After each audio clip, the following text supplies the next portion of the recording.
as an MP, very quickly we lost 2 young people to youth violence, and now the number, unfortunately, is much more higher than that. 9 young people in Lewisham Deptford, the constituency that I represent.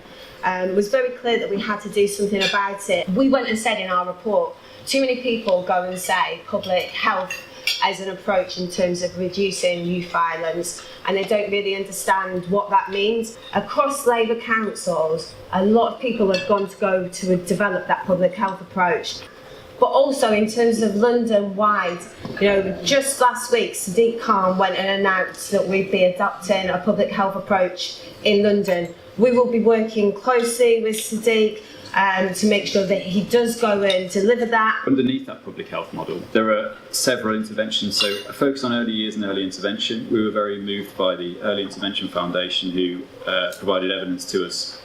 In a report earlier this year, they were saying that they estimate the cost of not intervening early to be about £17 billion a year. It's very easy to focus on economic cost and money, but what lies underneath that £17 billion is an enormous social and human cost. We're talking about young people getting taken into a care and young people getting excluded from mainstream schools. The cost that has in human and social terms is huge. So intervening early, I think, is very important. It's one of the main recommendations we have in our report. My report that I came up with at the end of the year and the Youth Violence Commission report bears similarities and mirrors one another, whereby we hold young people at the forefront and at the centre of our approach to our research and to our evidence.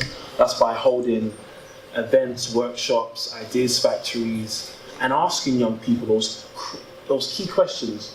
What is it that you think? How does it affect you? Because I do not believe drill music is one of the root causes for violence in London, and I honestly stand by that. Because they want to push aside poverty, lack of opportunities, and push through drill music. Really?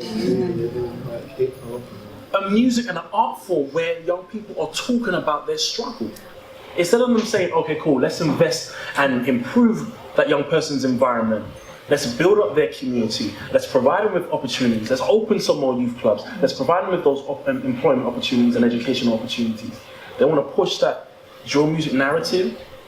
We need a statutory funded youth service, like the bill that Lloyd Marshall Mole presented in Parliament. We need to make sure we secure that money for youth services and for young people. We need to make sure that what Unite has said in its report about the professionalisation of youth services a year ago, when we reported that we make sure there is wider consultation of young people about the services they want. That's why I'm glad Damien Egan's here from Young Mayor, because they have got a young mayor, so they give young people a voice and determine what their services are. We need that on a national basis, and it's got to have teams. Don't just give them 2 bob to look after. Make sure young people have some money and have a chance to develop those services. You cannot make progress on this issue of youth crime without looking at what is happening in our schools, without looking at those children in those pupil referral units, without looking at the hugely disproportionate levels of exclusion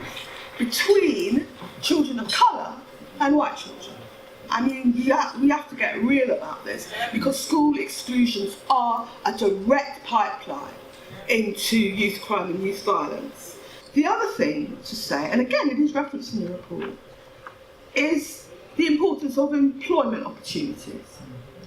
It is no coincidence that some of the areas in London is what I know best, where gang crime and youth violence have exploded, are areas where once upon a time a young blue-collar male could leave school at 16 and very easily find employment. Tottenham, Brent. What has happened in those parts of London is employment for blue-collar males has collapsed. Boys whose fathers could work in a factory or manufacturing and earn a living and keep a family find themselves with hopeless prospects. Now, this also goes back to education. I'm very concerned about these issues, have been for many decades. I'm really glad this piece of work has brought some existing pieces of work and new research together.